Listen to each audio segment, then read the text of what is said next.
bruit dans les tours, c'est un truc de fou. Ah, j'adore l'aérofrein derrière. Oh la vache! Oh, le long du mur là! Ah ouais, ça déchire. Tu prends la pression hein, par contre là. Ouais, il y a un mec en Hyundai derrière, si on va le mettre d'accord.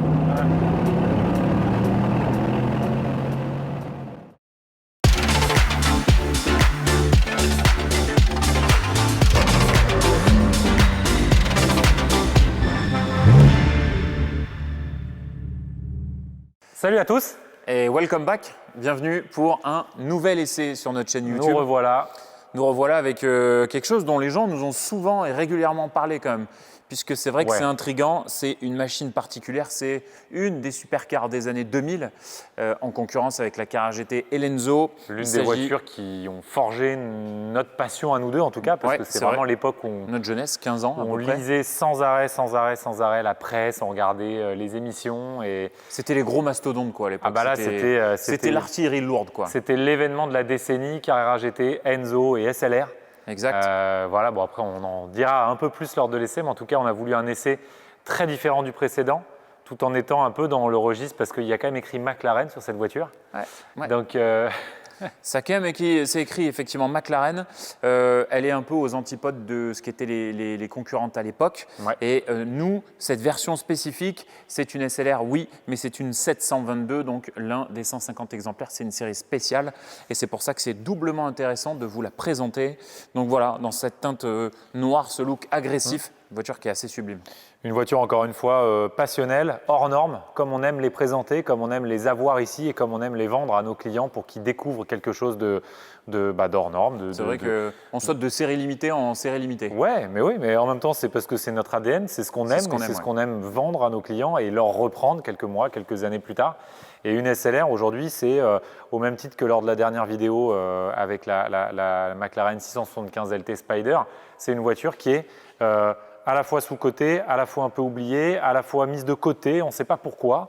Peut-être à cause On va essayer d'éclaircir tout ça d'ailleurs. Ouais, on va essayer d'éclaircir, il y a plein de choses à raconter. Il y a évidemment une naissance un peu ratée, un lancement un peu raté, une période pas la bonne, un double développement de deux marques différentes qui finalement n'étaient pas sur la même longueur d'onde. C'est un drôle de cocktail. C'est un drôle de cocktail et je pense que même pour nous, ça va être aussi une découverte. Moi, j'ai déjà un petit peu roulé avec cette voiture pour des trajets quotidiens, on va dire, pour m'ambiancer, me mettre dans l'univers de cette auto que je connaissais peu. Pierre, ça va être une totale découverte. Totale découverte. J'ai jamais roulé en SLR tout court. Et donc, à cette occasion, j'ai prévu un petit sac à vomi pour notre ami Pierre. Mais lors du dernier essai. On va alterner, on va faire une vidéo, une super sportive où je vomis, quand même, et une vidéo, une voiture un petit peu moins sportive où normalement je devrais aller un peu mieux, j'espère. Voilà, je devrais s'en sortir. Allez, c'est parti. Et du coup, je commence. Allez, on y va. Je commence cette expérience. Alors, tiens, tu sais quoi, Jordan? Je te montre déjà la clé.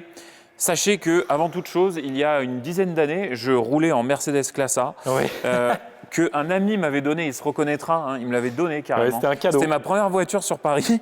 Et puis, je me retrouve avec la même clé environ 10 ans plus tard pour démarrer une SLR, certes une 722, mais quand même avec une clé bien moche. Et alors là déjà, c'est déjà la super classe. Ça y est, on passe à autre chose. Là, c'est la folie quoi. Mais même chose que, en fait, c'est le même système avec les mêmes vérins d'ailleurs que McLaren. De toute façon, cette voiture, on le sait, elle a été développée à Woking et on voit d'ailleurs en dessous la coque carbone. Allez, je m'immisce à bord. Ah, je trouve ça trop beau quoi. C'est vrai que l'ambiance déjà intérieure. On est assis sur les roues arrière. Alors ça, c'est un truc qui m'excite pas mal, c'est quand tu mets le contact, on dirait un jet fighter, lancement de missile. C'est clair, tous les petits bruits, et là, les trucs. t'appuies et c'est parti gaz. Je lance le jet, le Messerschmitt. Allez. Et là, ça fait un bruit de tracteur. Ouais, de NASCAR. Un peu NASCAR. Un peu américaine, c'est vrai.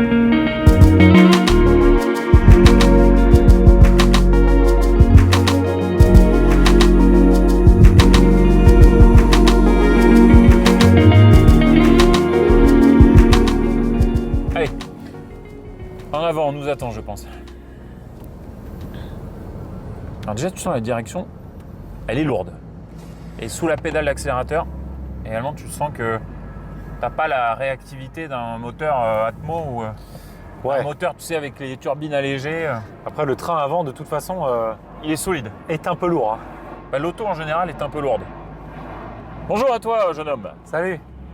Force et honneur. Voilà, tac. Ah, par contre, Tu vois. Là, on est dans un gros bateau. Ah ouais, putain. Dès que tu accélères, t'entends le truc, ça glougloute. Ah, j'adore. Alors, ce qui est marrant, je te le disais dès le départ, mais c'est les premières impressions à bord. T'es à bord de... Enfin, il n'y a rien d'autre qui ressemble à ça quand même. Hein. Ouais. Alors, c'est vrai qu'il y a plein de petits boutons et de trucs qui font penser à des Mercedes de base, hormis la clé. Bon, à quelques... Mais c'est dans le détail, je trouve, parce que là, dans cette finition 722, t'as quand même toutes les surpiqûres rouges, t'as l'Alcantara, c'est spécifique très belle à ce finition, modèle. très haut de gamme. Ouais, ça fait vraiment chic. Il y a le logo SLR énorme ici et un petit logo McLaren quand même pour nous rappeler qu'on est... pas oublié. Il y a le petit 722 en dessous. Exactement. Non mais, alors ce qui est génial, c'est qu'on entend vraiment bien le bruit parce que là j'ai la fenêtre ouverte. L'échappement il est à 1 mètre de la fenêtre. C'est brutal un peu. Et on entend tout, ouais. C'est très cool. Ça, j'adore. Mais c'est un dragster ce truc, hein. Tu le sens déjà là. Tu sais que tu vas pas forcément te marrer en tournant le volant, mais par contre en accélérant, en écoutant le moteur. Bah c'est rock'n'roll quoi. À la fin de l'essai, on a tout dit. Ouais, voilà. On se fait une ligne droite et puis après on rentre. Et voilà. Non mais même les réglages des sièges, ils me font marrer. Non mais les ouvertures de fenêtres et tout, c'est... Ça ressemble à rien d'autre. Ouais, ils ont vraiment innové partout. C'est marrant. C'est marrant. Par contre, vraiment l'attaque de pédale de frein est surprenante. Tu sens pas trop où t'es. La direction, elle est assez lourde, mais pour l'instant, ça va. C'est toujours un peu le cas dans les premiers freinages des freins céramiques, hein, de toute façon. Et en plus, attention, c'est des céramiques première génération, ça, quand même. Ouais, alors sur la 722, alors voilà, tiens, on va faire une petite introduction. Parlons de la genèse de cette voiture. Exactement. D'où elle vient? Alors, c'est une longue réflexion, cette voiture. Je crois que les premiers concepts, ils ont posé ça en 98-99. C'était la vision Mercedes. Et donc, en gros, il y avait ces lignes-là. Et ensuite, pour concurrencer effectivement Carrara GT et Enzo, à la base, ils avaient lancé le projet avant Porsche, hein, d'ailleurs. Ouais. C'était surtout les lignes qu'on voyait. Ils ont lancé ça au salon de l'auto, je crois. Et c'était censé être l'emblème de la collaboration entre Mercedes et McLaren qui avait lieu sur les pistes tous les week-ends en Formule 1. Exactement. Donc c'était légendaire à l'époque quand même. Parce McLaren que ça ne faisait absolument pas de voiture de prod à l'époque. C'était l'époque où McLaren était en sommeil. Exact. Sommeil total avant Hormis en compétition. Oui, avant la sortie donc, de la MP412C, la renaissance de la marque McLaren. Mais McLaren était quand même encore hyper actif en compétition et hyper actif en Formule 1 évidemment. Et Mercedes c'était un peu la marque des PP encore à l'époque. Ils faisaient non mais c'est vrai, ils faisaient AMG était aux prémices en fait. Balbutiement. AMG ça existait depuis très longtemps. Mais c'est vrai que c'était les balbutiements des voitures un peu badass de la gamme AMG. Ouais. Et puis je pense que Mercedes prenait peut-être pas encore très au sérieux AMG alors qu'ils prenaient très au sérieux McLaren du fait de leur collaboration. Ouais. Donc et donc du coup, ils ont l'idée était belle quand même. L'idée est belle et la réalisation aussi. Il faut dire que esthétiquement, c'était quand même une grosse claque cette voiture quand elle est sortie. Ça l'est toujours. Ça l'est toujours. Ce nez là, effectivement, où on voit vraiment l'héritage de la compétition, ce nez F1. L'héritage de la F1, carrément. Et avec effectivement beaucoup d'aéros, les moustaches. Et puis là, c'est vraiment l'accord, enfin on va dire l'accord entre deux maisons effectivement différentes. Puisque McLaren s'est occupé des liaisons au sol et s'est occupé de la carrosserie, elle s'est occupée du châssis et effectivement, un vrai développement, encore une fois. Et Mercedes, eux, ils ont implanté ce qu'ils avaient à l'époque dans leur banque d'organes, c'est-à-dire un énorme V8 compresseur de 5,4 litres, 5,5 litres de cylindrée, et qui développait dans la version normale 626 chevaux, je crois. Exactement, et qui passe à 650 chevaux sur la 722. Donc, on peut imaginer que ça va faire 722 chevaux, mais pas du tout. Ouais, donc effectivement. Ils auraient peut-être pu y aller. 722, en fait, c'est en référence au 1000 Miglia. À l'époque, il y a Stirling Moss qui roulait en 1955 sur une course qui s'appelait donc les 1000 Miglia avec une Mercedes et qui l'avait 300 gagné SL. Avec un temps en référence de 7h22. Non, en fait, c'est ça. Non, c'est pas ça. C'est l'heure de départ. À l'heure de départ. Ils sont partis à 7h22 et donc elle s'appelle 722. Ok, c'est ça. Voilà. Ok. Donc c'est un peu ça qui s'est passé. Et en gros, voilà, c'est un petit clin d'œil. Il faut dire quand même que du coup, Mercedes, quand ils ont lancé la SLR, qui était en concurrence directe avec Carrara GT et Enzo, effectivement, la boîte était une boîte old school. Il y avait soit une méca sur la Carrara GT, soit une simple embrayage robotisé sur l'Enzo. Qui était révolutionnaire chez Ferrari. On a une boîte 5 convertisseurs. Alors, les mecs expliquaient à l'époque que c'est parce que le V8 avait trop de couple pour encaisser un autre type de boîte. Bon, je ne sais pas si rétrospectivement c'est vraiment ça, mais c'est vrai qu'il y a quasiment 800 Nm. C'est un gros bordel le truc. on pourrait se dire que du coup, McLaren a pris le cahier des charges très au sérieux et que Mercedes, ils se sont dit, bon, on va prendre notre meilleur moteur, on va prendre notre meilleure boîte, la plus solide. Et puis bon, advienne que pourra. On fait ce qu'on peut et puis on verra bien ce qui se passe. Allez, McLaren, démerdez-vous. Voilà. Et c'est à la fois dommage, à la fois c'est ce qui fait aussi le charme de cette voiture et sa polyvalence aussi. Ouais, exactement, c'est ça que je voulais dire parce que là, tu vois, depuis qu'on est parti, je suis quand même assez pépouze, entre guillemets, je suis tranquille, assis. Ouais. Ça, j'ai aucune difficulté parce qu'attention, une Enzo et une Cara GT, c'est pas la même musique. Ah bah. Ça, c'est quasiment une voiture, pas quotidienne, mais jusque-là, boîte auto. Franchement, il n'y a pas besoin de lift particulièrement pour sortir de là où on sort. Mais c'est une voiture qui est facile à emmener. Mais c'est pour ça que dans l'introduction, je disais qu'il y a plein de choses à raconter sur le lancement de cette voiture. Ouais. Je ne sais pas si on peut appeler ça un lancement raté, mais moi je pense qu'effectivement, ils auraient dû laisser Porsche et Ferrari se battre entre la Enzo et la Cara GT qui sont toutes les deux légendaires, etc. Ils ont décidé de la lancer en face de ces deux concurrentes, entre guillemets concurrentes, parce qu'en fait, elles ne sont pas concurrentes. Ça, c'est une supercar / GT, alors que la Cara GT et la Enzo sont deux supercars véritablement. Donc c'est peut-être leur erreur, c'est une erreur stratégique. Après, moi, je pense que c'est un mélange de recettes de toute façon qui pouvait difficilement coller. On connaît les exigences de McLaren sur ce qu'ils font jusqu'au boutisme, à chaque fois systématique dans la compétition. Et Mercedes, qui à l'époque n'était pas en train de pondre une Project One. Mercedes à l'époque, c'était vraiment plus effectivement le confort, la berline de bon père de famille. Alors, ils mettaient des gros blocs moteurs et c'était badass, mais ils n'avaient pas cette conception de supercar. Et ils ont voulu faire une recette en mélangeant les deux et on sait aujourd'hui que ce qui marche le mieux dans le monde, c'est quand on va jusqu'au bout d'une seule et même idée. Et là, on est un peu dans un compromis qui est en fait aujourd'hui facilement utilisable et assez agréable quand on veut rouler avec. Mais c'est vrai que ça a moins marqué les esprits rétrospectivement que les deux autres concurrentes et en même temps, ça se retrouve sur le prix. Ça se retrouve sur le prix, mais après… malgré tout, je sais pas pourquoi. Enfin, du coup, c'est pas spécialement un lancement raté parce que le fait qu'elle ait été lancée en même temps que ces deux autres supercars, ça porte cette voiture quand même dans la légende. Ah bah dans la légende, c'est sûr. S'il l'avait lancé avant ou après, peut-être qu'on la considérait peut-être comme une GT, c'est tout. Mais même sur la prod, Mercedes, c'était pas pareil. Tu vois, Cara GT, c'était genre 1200, 1300 exemplaires. Enzo, bon, 400 exemplaires. Et puis en fait, ça, ils avaient prévu d'en faire 3500. Donc quand ils ont lancé cette caisse, et bien que ça valait quasiment 400 ou 500 000 euros, ils avaient prévu d'en faire beaucoup. Bon, au final, on sait qu'ils s'en est fait moitié moins que ce qu'ils auraient voulu vendre. Et ils ont fait des séries spéciales pour les écouler. Voilà, dont 150 722. Alors du coup, qu'est-ce qu'une 722 par rapport à une SLR ? Donc là, 722, comme le disait Pierre, c'est pas 722 chevaux, ça fait 650 chevaux. Donc il y a un petit gain. Et par contre, il y a 150 exemplaires et il y a 300 pièces. Alors je ne vais pas vous les énumérer, ça pourrait être long, ça ferait toute la vidéo. Il y a 300 pièces différentes par rapport à une SLR normale. Donc déjà, la direction, la suspension et l'ont rendu un allègement. Beaucoup plus sportive en fait.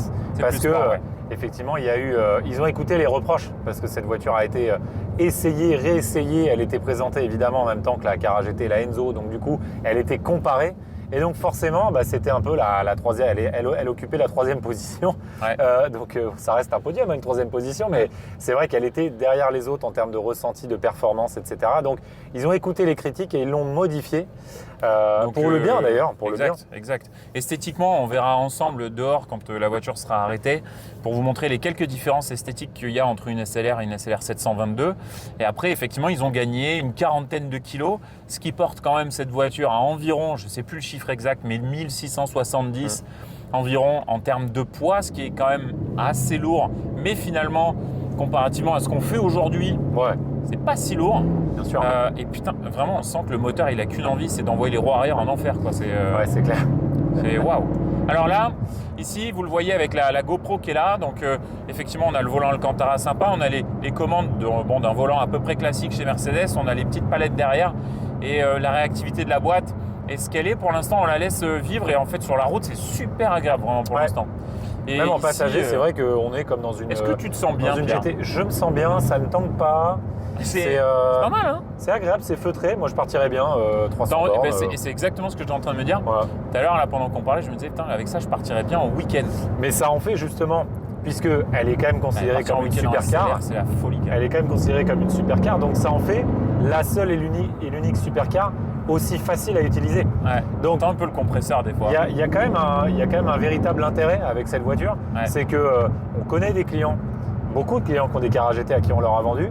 C'est une voiture extrêmement exclusive à utiliser, c'est ce qui en fait évidemment toute la légende, mais malgré tout, il faut se préparer presque ils galèrent physiquement. quand même les gars. Il faut se préparer physiquement à l'utiliser cette voiture. La Enzo, c'est exactement pareil. Une Enzo, il faut se préparer physiquement et psychologiquement avant de rouler cette voiture. Ça, tu tournes la clé, tu y vas. Ça, tu tournes la clé, tu y vas, et malgré tout, tu roules dans un truc qui est mais complètement hors norme. Personne ne croise une SLR sur la route. C'est bien dommage, putain. C'est tellement beau. Mais grave, c'est sublime. Elle a une ligne qui traversera, mais c'est une façon de rouler différent, en fait. De rouler différent tout en bénéficiant d'un confort et d'une polyvalence assez cool. Donc effectivement, ici, on a la boîte de vitesse, on a les réglages de l'électronique, les réglages de l'aileron. Tout ça, c'est assez classique. C'est vraiment le démarrage en lui-même qui est assez spectaculaire. Ouais, ici, voilà, on peut avoir accès à l'autoradio d'époque, effectivement, qui a pris un petit coup de barre. C'est bien qu'on puisse le cacher d'ailleurs, c'était une très bonne idée. C'est une bonne idée. C'était avant-gardiste. Sur certaines Ferrari, tu avais ça aussi, tout le temps. Tu te rappelles à cet endroit-là, pour le même autoradio. Ouais. Et puis ici, donc, on a les différents modes qui gèrent la boîte de vitesse, donc pour accélérer fort heureusement le passage un petit peu des rapports ou basculer sur un mode manuel, et également au niveau de la disponibilité moteur. Donc en fait, on a différents modes. Donc là, on a tout mis en confort. Puis ensuite, on peut passer en manuel. Voilà, là, je suis en manuel avec la boîte. Donc, en fait, ce qui m'avait gêné, moi, quand j'avais roulé avec, c'est vraiment le frein moteur. Ouais. Donc en fait, c'est quand je voulais rentrer un rapport. Tu vois, il se passe c'est un petit peu long. 2 secondes pour que la boîte rentre en rapport. Bah, c'est une boîte auto. Et à la montée aussi, c'est convertisseur de couple, c'est vraiment un truc lent. Par contre, pour le coup, ça c'est fiable. Il n'y a pas d'histoire d'embrayage comme une Enzo où tu dois contrôler ton usure tous les 4 matins quand tu sors d'un parking. Ou comme une car GT. Encore pire. Tu le fumes si t'es pas un peu agile du pied gauche, quoi. Tac, et puis là, après, il y a différentes choses. Alors, je vous avouerai que j'ai pas tout essayé. Ça, c'est pour l'aileron arrière. Putain, je viens de lever l'aileron arrière. On voit rien du tout. Ouais. Mais ça, c'est l'héritage McLaren, encore une fois. Ouais, et ça va vite, les vérins, là aussi. Ouais. Ça me fait penser à la 675. Exactement. Tellement belle cette voiture, t'as envie de... C'est un avion. Ça fait Batman. Alors, elle n'a jamais été utilisée dans Batman, mais moi, je trouve que c'est une voiture qui fait quand même assez Batman, assez Batmobile. Elle aurait pu, c'est vrai. Et alors, avant qu'on sorte dehors... C'est la voiture du méchant dans Batman, plutôt. Ouais, ça fait bad boy, de ouf. Et ce qui est marrant, je lisais il y a pas très longtemps, que cette voiture, 50% de la surface de cette voiture, c'est son capot moteur. Bah oui, c'est ce que je disais. 50% de la caisse. Quand je me suis assis dedans, je disais on est assis sur le train arrière en fait. Exact. Et c'est une architecture assez spéciale. Moi j'ai toujours un peu de mal à prendre en main, je pense aux AMG GTR. Ouais, tu sais pas où tu mets ton nez. Voilà, et qui sont des voitures qui sont maintenant très affûtées du train avant, et heureusement, parce que je trouve que comme tu es assis vachement en retrait, c'est pas une position de conduite naturelle pour une sportive. Tu vois, je suis assez d'accord. Sur l'AMG GTR, ils ont réussi à rendre ça sportif, mais normalement, un gros moteur en position centrale avant, c'est vrai que c'est plus pour des GT. Donc voilà, on était aux prémices d'une sportive moteur centrale avant quand même. Allez, on va du coup faire le tour de la voiture à l'extérieur et vous montrer tout ça.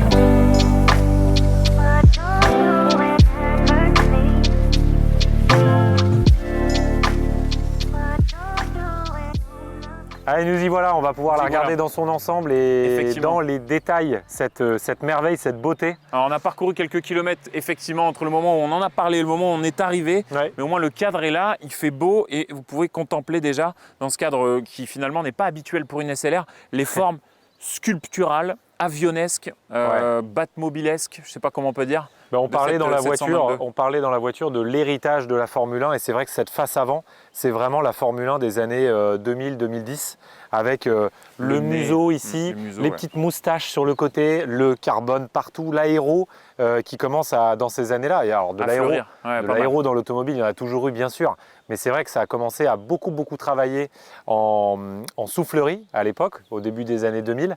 Et cette voiture en fait partie, c'est le prémisse des voitures ultra développées en tout cas. Et là en termes de proportion, vous voyez sur cette auto, et comme on le disait dans la voiture, il y a 50% de la voiture qui est sous le capot avant. Donc c'est-à-dire que le capot avant fait 50% de la bagnole. C'est énorme. C'est-à-dire ici on est à... En termes de proportion, c'est fou quoi. Au début du pare-brise, on est à la moitié de la voiture, donc c'est vrai que ça fait des proportions qui sont inhabituelles et qui rendent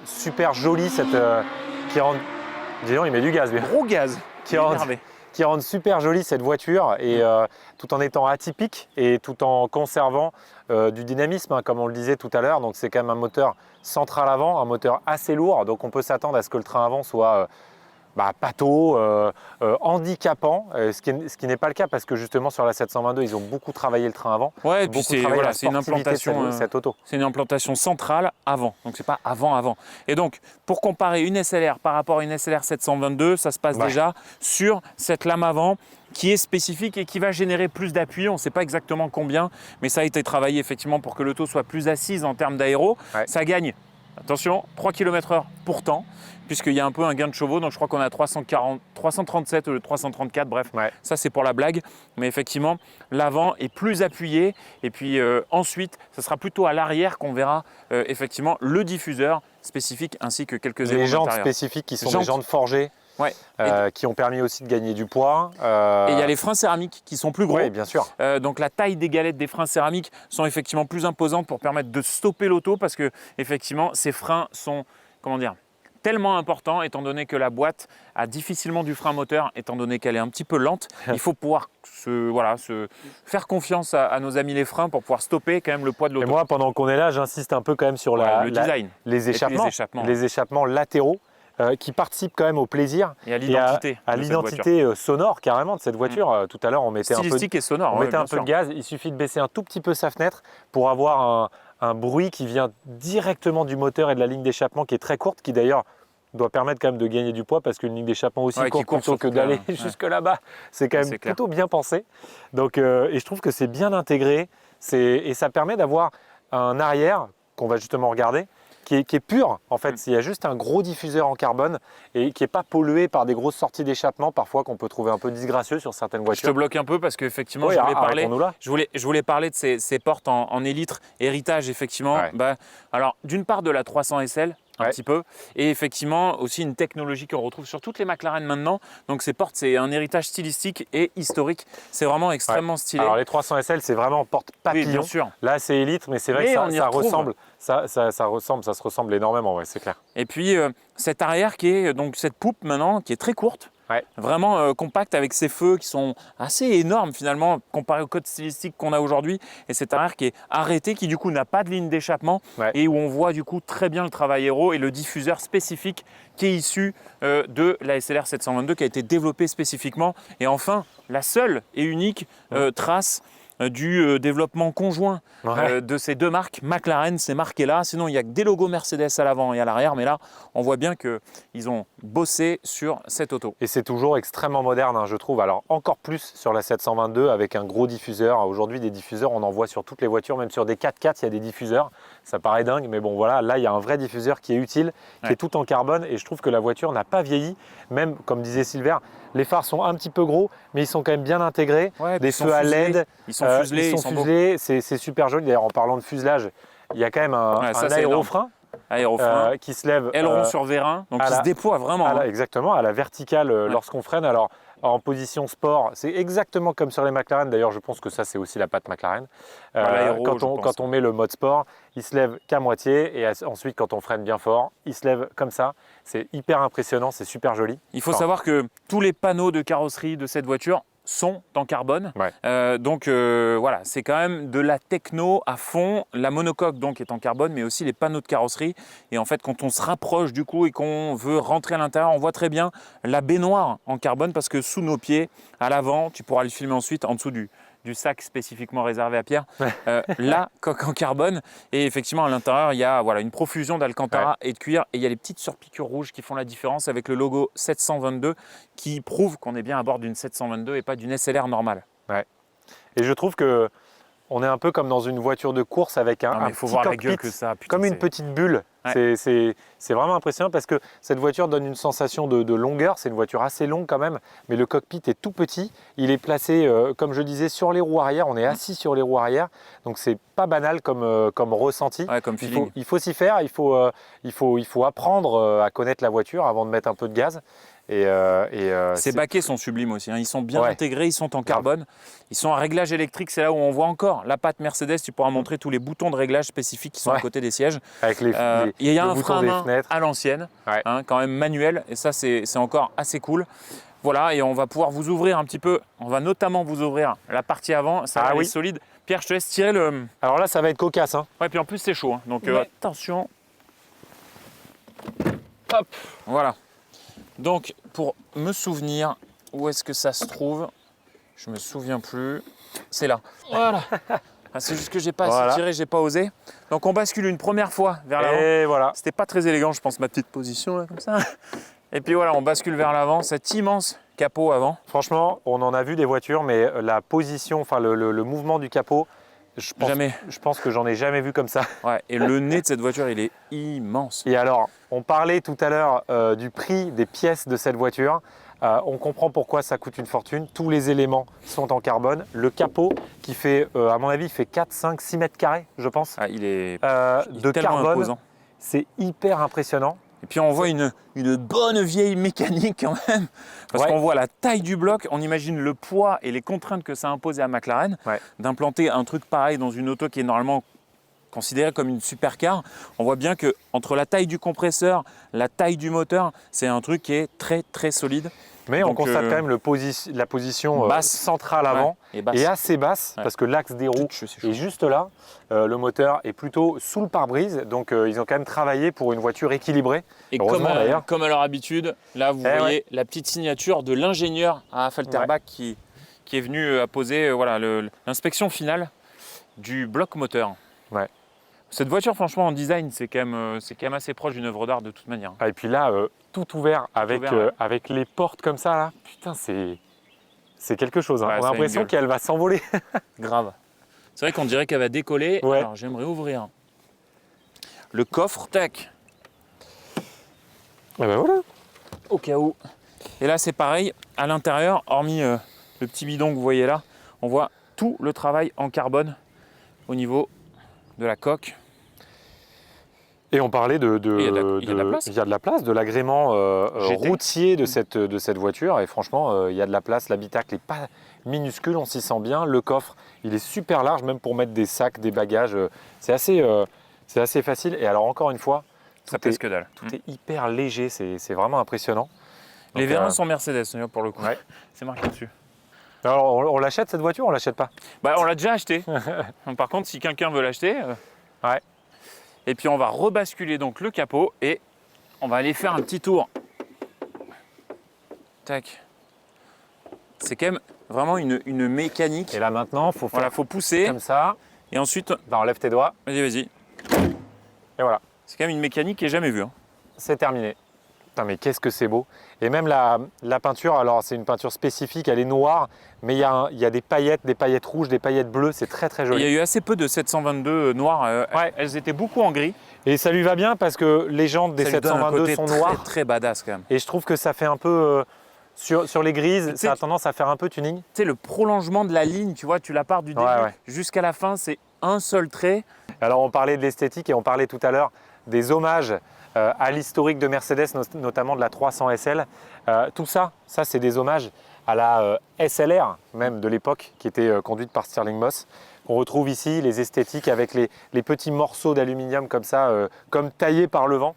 C'est vraiment superbe. Sans gâcher les joies du montage, ce qui s'est passé, c'est que Pierre et moi, on a pris du recul, on a regardé la voiture et on s'est dit, franchement, on n'en a pas dit assez sur la ligne, l'héritage et sur la beauté, de cette caisse. Et c'est pour ça qu'en fait, on en remet une couche. Et même à l'avant, je trouve que vraiment la forme de ce nez là, en goutte d'eau qui vient s'évaser, c'est somptueux. Il y a un énorme logo Mercedes, ça c'est sûr, on ne peut pas le rater. Mais l'ensemble est diablement efficace, c'est sublime. Ouais, ça vieillira jamais ça, vraiment. C'est un vrai collector. Ouais. Allez, feu. Cette fois, on va voir ce que ça donne sous le capot. Non mais c'est bien aussi, moi j'aime bien ça.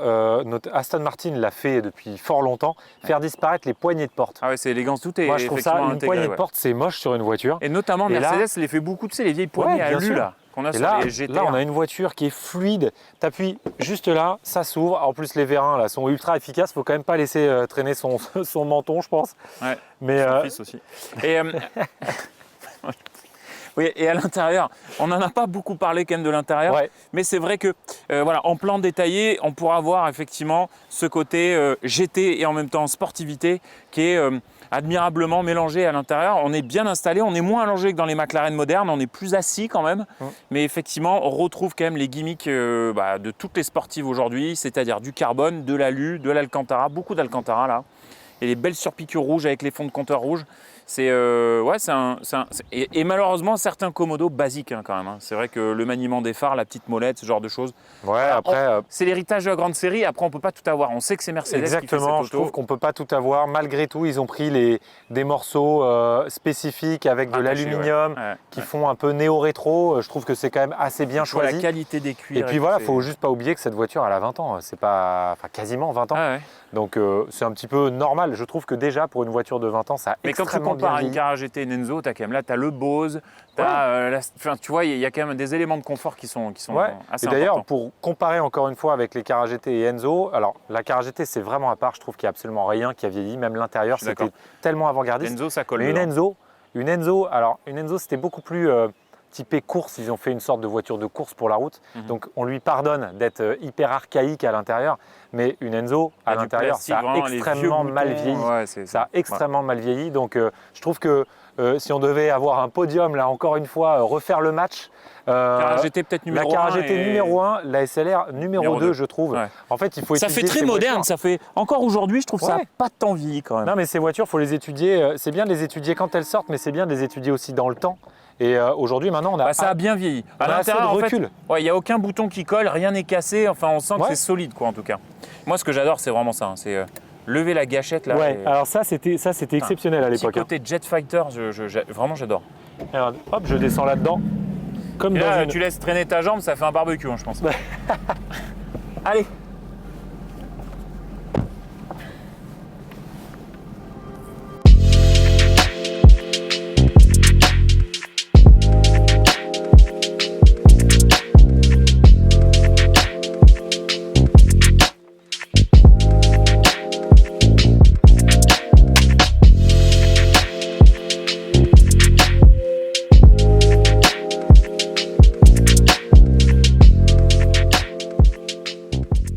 On sent la rigidité d'une monocoque. Et là, il doit y avoir des cailloux partout. Donc, il y a une voiture derrière, impeccable. Allez, gaz. Il y a quand même de la poussière, donc bon. On va dépoussiérer un peu ça. Exactement.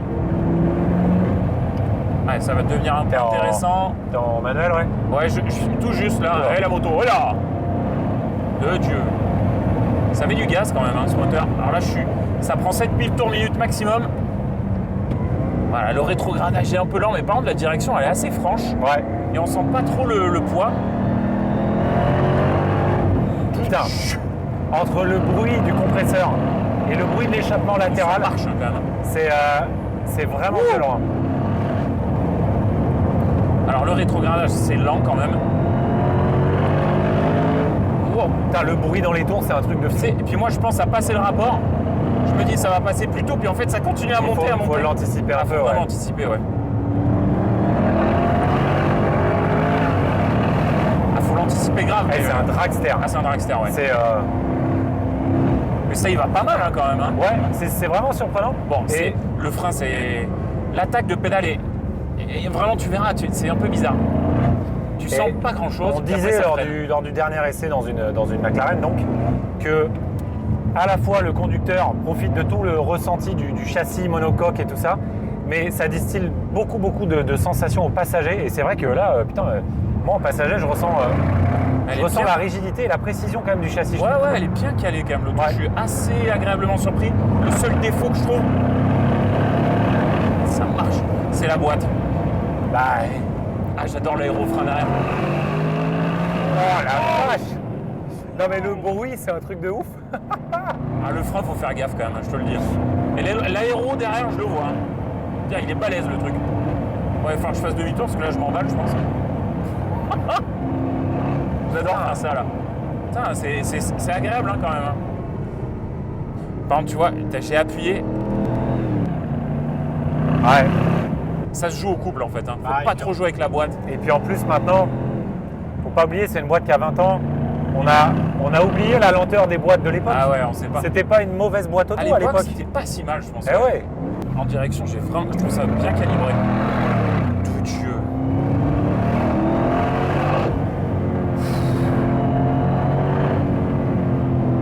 Ça va, Pierre? Ça va pas mal. Regarde, ça se place pas mal. Ouais, Hein. putain. T'as vu, c'est impressionnant quand même.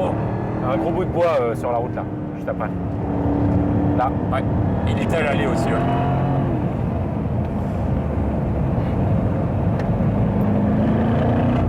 Ouais, tu sens la rigidité du châssis, vraiment. Ah ouais, c'est vraiment... Mais ça motorise pas trop mal. Bah, tu sais quoi, je revois vraiment mon jugement là. En fait, faut laisser la boîte tranquille, tu prends les freins et tu joues avec le couple. Ouais. Là, regarde ça, putain, ça se place bien. Putain, c'est stylé, hein. Ouais. Oh, le long du mur là. Ah ouais, ça déchire. Oh, allez, je vais réaccélérer, allez, c'est parti. Wow. Ah, c'est la guerre. Dans les tours, le bruit de malade mental. Ah, on dirait qu'il y a une tempête. Excusez-moi, on va pas terroriser les gens. Bonjour. Petite accalmie. Mais j'aime bien l'emmener. Finalement, tu vois, je vois pas trop où je mets les roues, mais ça réagit vachement bien. On sent qu'il aime la patte McLaren là. Ouais, vraiment.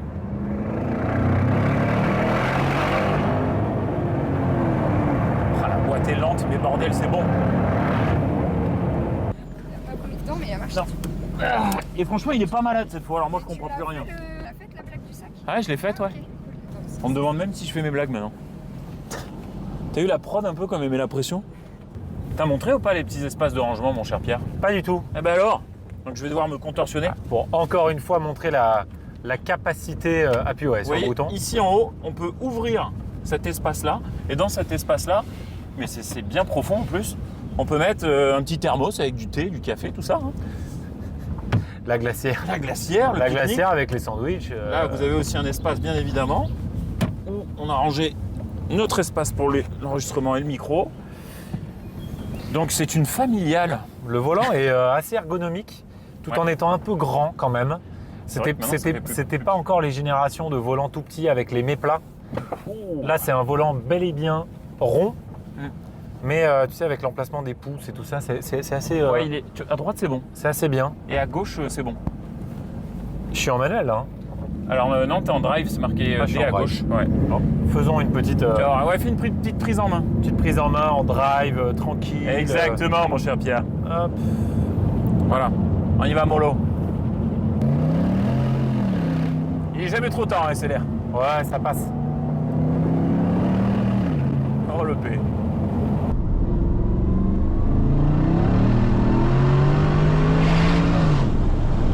T'as intérêt à sacrément anticiper. T'as vu comme c'est lent au passage?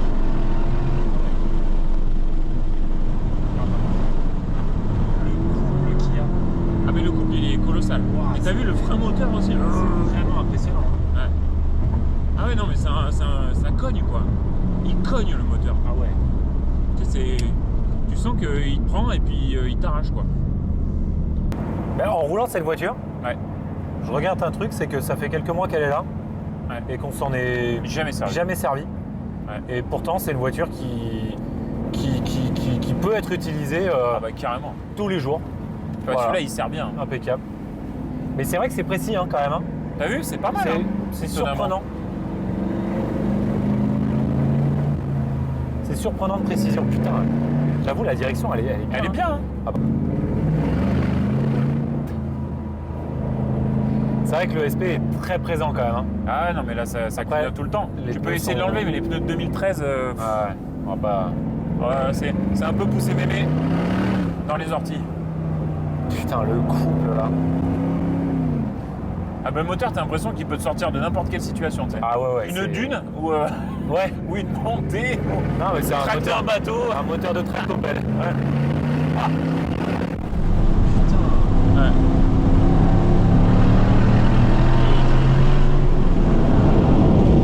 Par contre,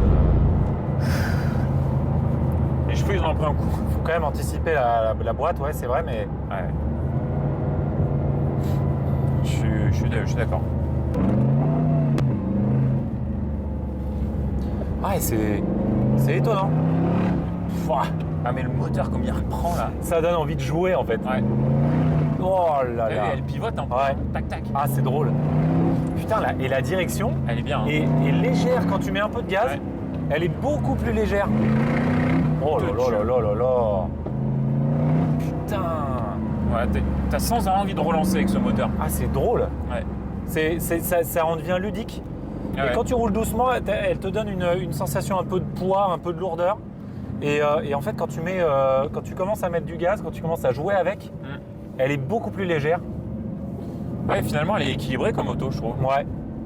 Et c'est une bonne surprise générale, sans pour autant avoir une déception sur la boîte, parce que on le savait, en fait.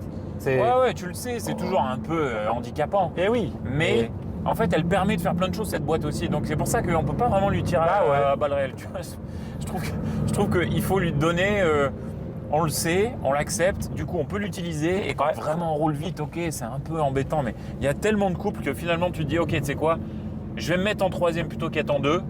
Et en 3, je fais 2000, 7000, 2000, 7000. Exactement. Et déjà, ça avoine comme jamais. Mais ça permet justement de profiter pleinement de la capacité du moteur. En fait, l'utilisation moteur. Entre guillemets, s'ils se sont fait chier à faire un aussi bon moteur, c'est pas juste pour passer les vitesses tout le temps, machin. Là, on profite vraiment du moteur en lui-même. C'est marrant comme ça. C'est un peu vieux, mais ça pivote. C'est marrant comme ça pivote, ouais. On s'y attend pas du tout. Putain. Mais ça reste pas. Alors il y a l'ESP, donc bon, on sait pas trop si c'est piégeur ou pas. Oh là là là là. Mais ça y va, hein. Oh les. Ah, quand même. Hein. Putain. Bon. Alors au final, qu'est-ce que t'en penses? Sérieux? Je te dis, bonne surprise. C'est vraiment. Moi, en fait, je m'attendais à plus traître que ça. Alors c'est sûr qu'on n'a pas roulé ESP off, parce qu'on n'est pas. Bon. Pas des fous. Pas fou, ça vaut très cher. Et finalement, ça vaut pas si cher d'ailleurs, comparé aux concurrents. Donc en gros, une Carrera GT, ça vaut entre 1,2 million et 1,4 million. Ouais. Une Enzo, ça vaut entre 3,8 millions et 4 millions, je pense. Et ça vaut péniblement 550 000 euros. Ouais. Quand même. Non mais c'est ça qui est génial. Oui, c'est génial parce que finalement tu te balades quand même dans un des mythes de l'automobile moderne. Bah, bien sûr. Pour un tarif qui est celui d'une série normale ou un peu spéciale aujourd'hui quand tu l'achètes neuve. Et encore aujourd'hui tu vas acheter n'importe quel moteur avant chez Ferrari, chez Lambo. Il n'y en a plus chez Lambo depuis un moment, mais chez Ferrari, il y a quoi d'autre? Et chez Ferrari, une 812 normale, bien configurée, c'est plus de 400 000 euros. Ouais. Une 812 GTS, c'est plus de 500 000. Les autres, qu'est-ce qu'il y a en face? En V8 avant, qu'est-ce qu'on aurait d'autre? Il y a Jaguar qui fait ça, mais rien à voir. Avec un tel caractère, il n'y a rien. Il y a 8 compresseurs aujourd'hui en moderne, t'as une Jaguar. Ouais. T'as une Jaguar, mais il n'y a pas de monocoque carbone, il n'y a pas cette rareté, il n'y a pas ce design. Ouais. Alors qu'aujourd'hui, des gens qui achètent des Enzo, des Carrera GT, ils les achètent pour l'objet, pour la légende, mais par contre, ils ne s'en servent pas du tout. Je n'ai pas trouvé le risque d'ailleurs sur ces produits-là. Moi, je ne comprends pas que ça ne vaille pas plus cher. Je veux dire, des Mercedes. Ouais, bien sûr. Les Mercedes, quand même, tu vois les prix, c'est celles qui ont fait les records aux enchères dernièrement, quand même. Alors, avec des modèles mythiques, évidemment, plus anciens. Mais on peut quand même se dire que et puis, la ligne de cette auto va marquer longtemps. En fait, certains vont dire oui, mais Porsche et Ferrari, c'est Porsche, Ferrari, l'aura de la marque. Mercedes, c'est quand même un truc de malade mental. Ah ben bien sûr. Ils sont en Formule 1 depuis des décennies. Ils ont fait des voitures qui sont des légendes de l'automobile depuis les flèches d'argent, des centaines d'années. C'est quand même pas une légende. Ouais. Une centaine d'années, on va dire. Non mais c'est quand même... Ils ont eu des pilotes. Alors aujourd'hui, il y a Lewis Hamilton, mais évidemment, il y avait Stirling Moss. Et puis, ah oui. Enfin, je veux dire, c'est effectivement... Il y a une vraie histoire de la marque. Ouais. Autant en compétition que dans les produits de série. Ils s'étaient un peu éloignés de l'esprit sportif à un moment, mais finalement, là, ils reviennent lourds. Après, là où Mercedes pêche en image, c'est que c'est aussi en parallèle, ils font des voitures exceptionnelles, ils font des supercars et des hypercars avec la One là bientôt. Mais voilà, c'est qu'ils ont aussi, voilà, ils ont aussi voulu se premiumiser à un moment donné parce que c'est la loi du business évidemment. Et ils se sont mis à faire des classe E, des classe C, et c'est devenu une marque conventionnelle classique. Et c'est dommage. Tu prends la pression hein, par contre là. Ouais, il y a un mec en Hyundai derrière qui est en train de me mettre. Il faut quand même que, à un moment donné, remettre les choses dans leur contexte. On va le mettre d'accord. Ouais.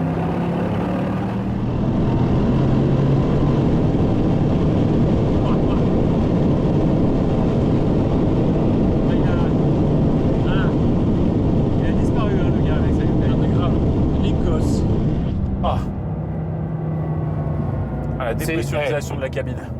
S'il va sur l'autoroute, il est mort, on a plus de puissance. Bah là, ouais. Aïe aïe aïe, s'il va sur l'autoroute, il est mort. On a plus de puissance. Oh, les rêves de beauf. J'adore. C'est vrai.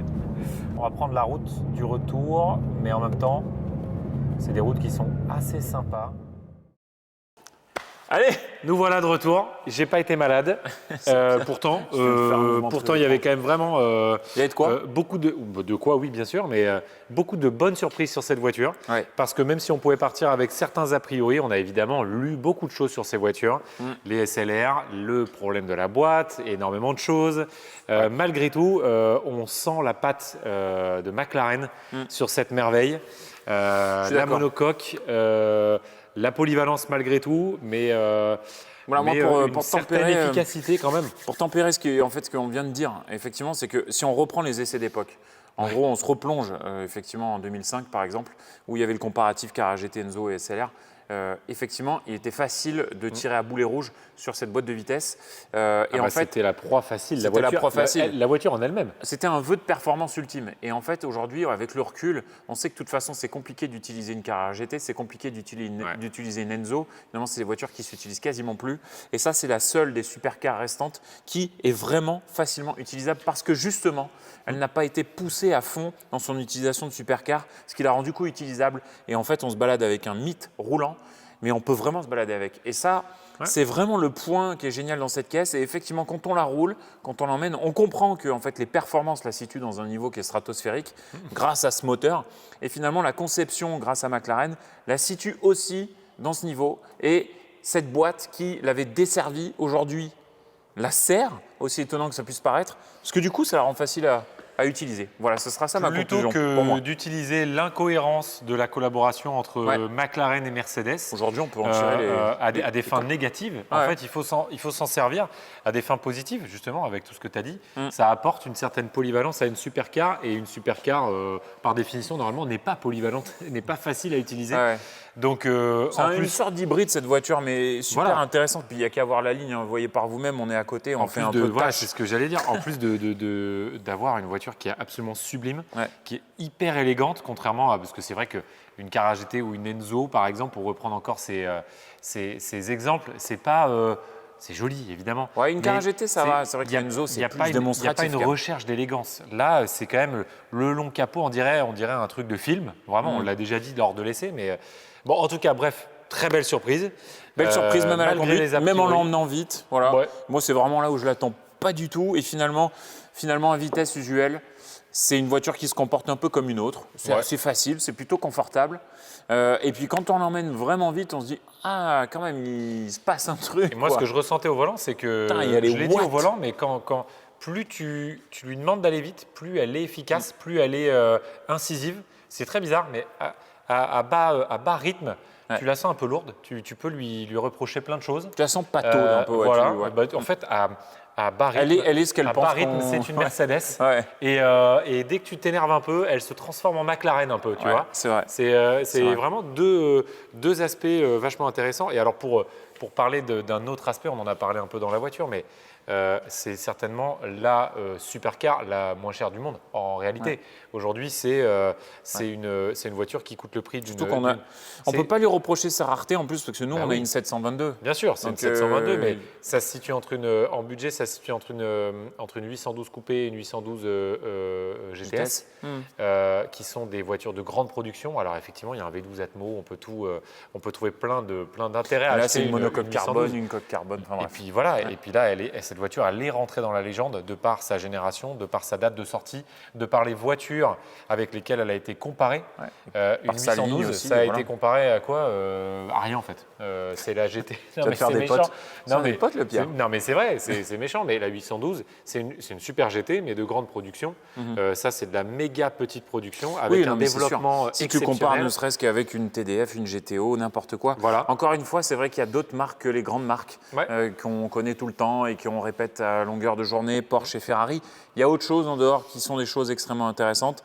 Et si vous ne cherchez pas absolument le temps autour, de toute façon, ce qu'on ne fait plus avec des supercars, ça, c'est un produit qui est phénoménal. De la petite série dans toutes les marques. Et la petite série de chez Mercedes, c'est simple. Quelle gueule de se balader avec ça. mais il y a celle-là. Je languis de voir les images d'ailleurs, hein, franchement. Ouais, les images, le bruit aussi, et un caractère comme on en voit assez peu. Je trouve, alors pour reprendre encore la comparaison du 812, j'aime beaucoup cette voiture, il n'y a pas de problème.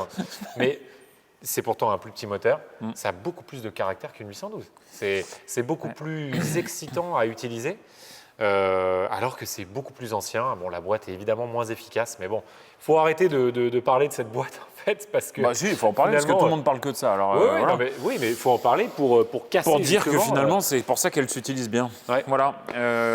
Bon, bah, voilà, en tout cas…